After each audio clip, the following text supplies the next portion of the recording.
I'm Tsai from the Taichung Veterans General Hospital, and I have the opportunity to study with Professor Patrick Sarais in Galway. So it's the meeting with the master, but I'm no master. But I will try to use the slide of masters and to present you the data that we learn. So my topic is from Cruz HBR, compare 60/80 FIRE trial and the future of managing high bleeding risk patients. So this is the overview. Though the first item that we are going to check is the trade-off between bleeding and ischemia. So the bleeding and ischemia is a perpetual dilemma for all the interventional cardiologists. Once you put something metal, something implanted into the patient, and once you hurt the intima, to break the intima, you need to prevent the thrombosis. You need to prevent that by the use of antiplatelet agent. But once you do that, the patient will have the risk of bleeding, and that risk continues as long as you keep the patient on the medication. But we don't, as a fellow, actually, we don't see too much bleeding because the bleeding goes to the GI fellows. The bleeding goes to the other people. They go to the ER doctor. Don't go to us. So we are more worried about bleeding. So how bad is the bleeding? We learned from the TRACER trial. That's a very big study also used to validate the mortality of the BARC, the Bleeding Academic Research Consortium definition of the bleeding, and we found that in this study we found that MI is associated with 5 times more mortality. No surprise, it's serious. But how about bleeding? If you have BARC2 bleeding, you have 1.7 times risk of bleeding, of mortality. That's okay. But once you have a major bleeding, you have equal mortality risk as the risk of MI. And if you have an early bleeding, you have a much higher risk to death, to die if you have an early bleeding. And that's very critical because in the early period after PCI, your patient is at the same time at a very high risk of bleeding and at a very high risk of thrombosis. This is because the local ischemic event is still, ischemic element is still there. The stent is there and it's not endocellularized, so you have a risk. If you have a bleeding, you have to stop the medication, and then they'll have a cascade of event that will follow through. But the bleeding, you see, is perpetual. So if you have to keep the patient on the medication, the bleeding risk is there. The local risk will gradually decrease with better stent, early endocellularization. It will disappear. But the plaque progression and the other vessel bed, the whole patient is still there. So you need to have a good secondary prevention to reduce this. And you also need to keep in mind that bleeding is always there. So let's check at one of a very typical Taiwanese patient. This is a 76 years old patient lady with presented with non-STEMI and with moderate CKD and mild anemia. And so this is also have type 2 diabetes. She's not very thin, but she also has some previous PCI in the right coronary. She has never been bleeding. That's good. And no prior surgery. The angio looks bad. This is left main disease. Okay, we know from the FFR that this patient need to be revascularized. So, but what is going to be your strategy? You can ask the professors, and the professor asks back, okay, what's going to be your strategy? You cannot just blur out. So how do we identify a high bleeding risk or high ischemic risk patient? So you use the clinical data, the angiographic data, and the procedure you do to define the risk of ischemia. So you see that the patient presented with acute coronary syndrome that definitely have a higher ischemic risk. If the patient already had an MI, a previous revascularization, the patient is a female, have diabetes, and is elderly, they'll have a higher ischemic risk. And also what you do in the cath lab matters. So if you have like a 3 vessel three vessel disease and you treat the three vessels and you treat more than 3 lesions, the 3 stents implanted, a long stent, a bifurcation, a 2-stent bifurcation, and the left main PCI, that's this case, and CTO and the use of atherectomy and bypass graft. All in all, that's also counted in the anatomical syntax score that will pretend some high ischemic risk. And how about high bleeding risk? We probably are more familiar with high ischemic risk, but the bleeding risk, you have many scores, but the recent, more validated one is the HBR bleeding score. Why did they invent this score? In the presentation of Philip Urban, the rationale for producing the high bleeding risk score is that there are just so many scores and they capture different things. So the experts sit together and so they decide that, okay, major bleeding BARC 3 or 5 is related to 5 times mortality, and it's bad. So we are going to find something that's related to that. And so a major criteria is the single element that's going to convert you to that risk, more than 4% or 1% of ICH. And a minor risk is something that elevates the risk, but not so quite that you have a major risk. So this is the element like the age, the renal disease, the liver disease, the cancer, anemia, low platelet count, and previous bleeding, and then the planned surgery and use of other medication that may cause you a GI bleed. So in this study by UKIL and also by the other study in the general PCI population, you have like 40% of patients that has HBR. But in the Asia, in Japan, in Taiwan, you probably are facing more because our patient is much older. So we have a spectrum of bleeding risk score and ischemic risk score. So you can see that they capture different elements, and the score is getting better and better. So the bleeding risk score, the HBR arc captures here, and the syntax score 2 and syntax score 2020 is here. So you have a bleeding risk, you have a ischemic risk. How to take the balance?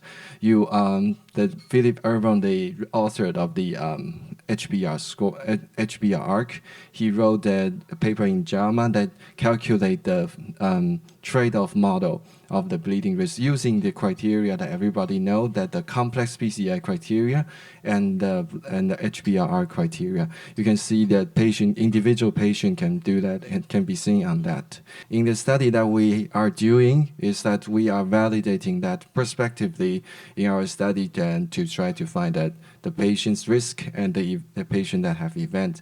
So you see that in the patient that have a bleeding, that the red, I just click it out, sorry. In the red, they tend to go more to the right. So the ultimate point of using all this score is to find a sweet spot for your patient. And it's important that you do that specifically for your patient, because in Asia, our patients have a higher platelet activity, but we have a more bleeding risk. That has been known since a very old time, since I was in med school, everybody know that. So this patient, when professor asks you, you can see that you can calculate the risk score and tell him this patient is a high bleeding risk and also a high ischemic risk patient. Luckily, this patient was treated with the DK crush and 3 stents. So first, you need to know your patient, that you need to know what you are facing with. And the second one is, okay, we put the stent, but what kind of device? So you need to carefully choose your tool, and that's a comprehensive strategy. So I'll also look a little bit about the ultra-thin stent and using the high bleeding risk patient. This I'm going to skip off because we just saw that in professor's slide, and that the ultra-thin stent is associated in the meta-analysis with reduced device-oriented composite endpoint and the repeat MI. Let's look at some OCT. And you see the complex hemodynamic analysis model that professor just presented. But what happened if you have a very thick stent? It can be malopose, and it can have all this exposed foreign material that can be thrombogenic. So this is on the OCT, you can see some stroke is not covered yet. So this stroke is potentially a focal point for thrombosis. And these cover stent is safer. So the better stent is to have a thin stroke that's easy for the endothelium to go over, and to have a bioresorbable polymer that can be absorbed and reduced. So this is the study that was done in the predecessor of the supraflex stent. You see that you have almost full coverage at 34 days follow-up, and then even at the bifurcation site, it was fully covered. So you look at all the OCT data on the stent coverage. Depending on the studies, the follow-up time can go from 1 month to 3 months. Okay, at 3 months, everybody got some sort of coverage. But now we are talking about decreasing the length of the depth. So you will going to focus on the 1 month. So in the 1 month, okay, some people are not doing so well. How about the supraflex? The supraflex at 34 days and 32 days respectively, and they have the 91.3%. I would say it's one of the highest. So on the IFU of the supraflex stent, they said that in patients with high bleeding risk, you can reduce the length of the depth to 4 to 6 weeks. That's where the evidence comes from. So I'm going to talk a little bit about the data that's on the Cruz stent using the HBR. So this is the first one. That's the Cruz HBR registry. That's the registry that's done in 3 countries, 26 sites. It's over 1,203 patients. They choose the all-comer population, and about 40% of the patient that has high bleeding risk. And they do that to compare with a previous published study using them as a performance goal. So in the all-comer population, they try to compare with the TTT trial that Professor just presented. The all-comer, that's everybody, including the STEMI, the CCS, everybody. If you need a PCI, you are all-comer. But in this registry, the patient have somehow the slightly higher risk, and higher risk in the diabetes is more, and the left main and the bifurcation, the left main is slightly more. And in the HBR subgroup, they compare with the leaders free trial that using the BioFreedom BA9 stent, they also have a slightly higher risk profile. But the result is that it is non-inferior. In the all-comer population, when compared with the TTT trial, you have 4.4% of device-oriented competitive endpoint. You have 1.6% of revascularization. Is numerically lower and is non-inferior. And when you look at the high bleeding risk patient, the event rate is also numerically lower, and it reached non-inferiority. So the key finding is that if you use the supraflex Cruz stent, it's non-inferior in the revascularization and the target lesion failure endpoint as compared to all-comer and as compared with the high bleeding risk trials. So let's take a look at another study. That's the Compare 6080 trial. So this is no longer a registry. This is a trial that compare the 60 micrometer of stent and the 80 stent. That's the micrometer of stent. So they want to test it in the high bleeding risk patient because they believe that using an ultra-thin stent with the ultra-thin in the high bleeding risk patient, you can have less event. So why they choose the Ultimaster as the comparator? Because the Ultimaster has the master depth trial that use the 1 month depth. So you already have a very powerful comparator that's established to be safe to use in 1 month depth. And then in the supraflex, they try to compare, and the other part is basically identical. The polymer is also biodegradable. So this is a 747 patient study, and the patient characteristic is quite balanced. But let's take a closer look. That this is in the Europe they don't practice like in what we do in Asia. That their IVUS and OCT use is still considerably low out of the reimbursement issue, but in this population, the HBR population, they have quite a high risk profile. The diabetes is also nearly 30%. So in this study, they don't force the people to stop the depth, so it's not a master depth too. So, but they do recommend the physician to stop the depth at 1 month. So the median depth duration is 30 days.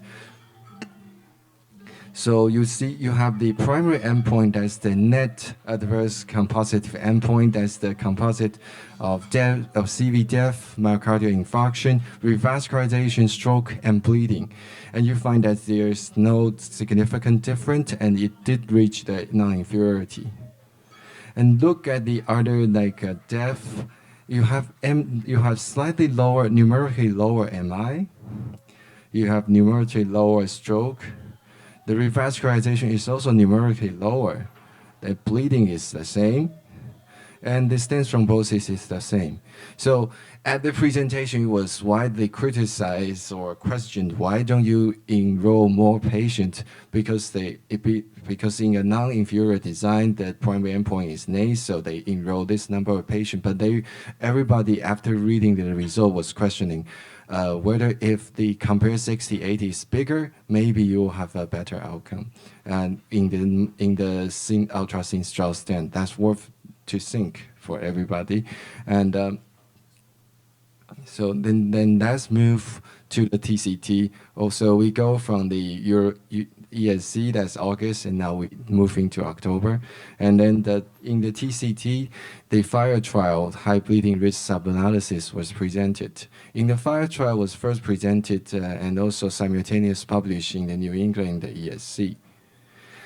So trial is a trial that enrolled over patient that's very old, over 75 years old, and they try to increase the evidence on the complete revascularization. We already have the complete trial, and then we have the BioVas trial that challenge the timing of the complete revascularization. Then you ask, why do the FIRE trial?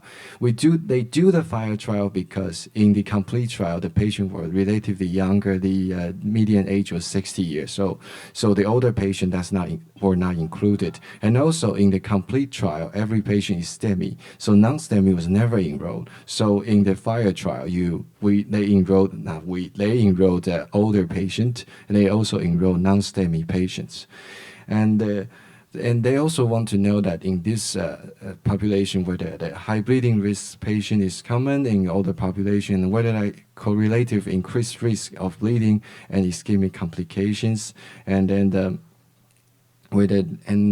in the strategy that we can have, we can recognize the patient have a high bleeding status. We can try to use the radial axis, and we can try to optimize the depth or the antithrombotic medication, and we choose a new generations platform. So in the FIRE trial, they are use the Supraflex Cruz stent, ultra-thin stent, to do the study.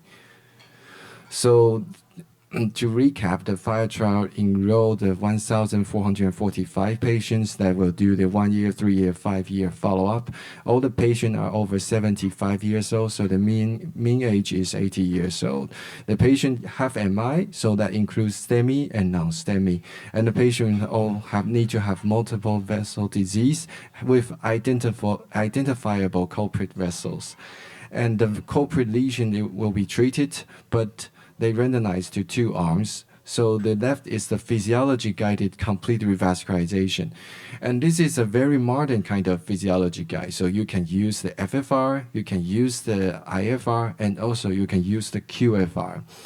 I will talk about a little bit more about that later. And then the other group is just to do the culprit only. And they require all the patient to receive the complete revascularization at the index admission. The index admission time is like 5 days. So it is also convert the data that's generated in the BioVasc trial that showed that revascularization, complete revascularization at the index admission is correlated with a better outcome. So this is the slide that's from Simone Biscaglia. There's a coronary physiology and the stents. The non-copied vessel lesion were either assessed with wire-based FFR in 50%, in 15% it is IFR, and in 35% it is QFR. This is the MEDIS QFR, and only the flow-limiting vessel were treated.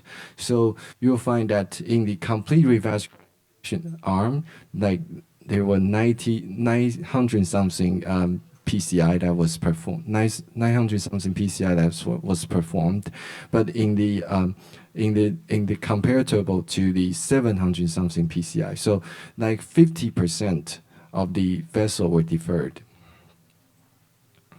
So this is the primary endpoint. That's a patient-oriented composite endpoint, consists of death, any MI, any stroke, and any repeat revascularization. You see a clear benefit to complete revascularize the patient. The number you need to treat is 19, with the risk reduction of 27%. And also the CV death and MI composite secondary endpoint was the same, was also superior. And you see in the high bleeding risk patient, in the pre-specified high bleeding risk analysis, and in this analysis they aim to find the prognostic impact of the high bleeding status on their outcome, and also whether that affect the primary result that was in the main population, and also they will see whether the duration of the depth. In the FIRE trial, the depth was also not strict, but also they recommend the patient, if the physician to prescribe shorter depth if the patient has a high bleeding risk. Let's see what the European practice is going to be. So of course, in high bleeding risk patient, you have over the board worse outcome. You have more primary endpoint, you have more death, more MI, and you have more bleeding. This is not surprising, but this is the data that was shown in the clinical trial. And also in the primary results, we find that the primary outcome was significantly different in the whole population, and it's the same when you look only at the high bleeding risk population. The key secondary outcome is significant in the primary study, and it's also significant in the sub-analysis. Although the population the number is smaller, so the p-value gets slightly bigger. The death and the bark bleeding, of course, is same in the main study. So you look at the patient, like 61% of the HBR patient received a short depth, and 39% of patients received a depth longer than 1 month. When you compare that, the primary endpoint was not difference between the patient that received a short depth versus a long depth, but the bleeding is incredibly different. The bleeding is 75% difference, and the p-value is less than 0.001. So prescribing a shorter depth for this patient is safe in the composite endpoint and is related with shorter with less bleeding. So in conclusion of the FIRE HBR analysis, we found that the HBR status amplified the risk of adverse event in this group of older population and with multivessel disease. The HBR patient guided by physiology still have the same benefit to receive complete revascularization, as the primary and the key secondary endpoint are still significant. The short depth is associated with a similar ischemic event and the safe and less bleeding with using the supraflex Cruz stent. So let's talk 3 more slides about a little bit of future perspective and challenge for us when dealing with HBR patient. So this is a list of the trial that's going on. You see that the length of depth is getting smaller.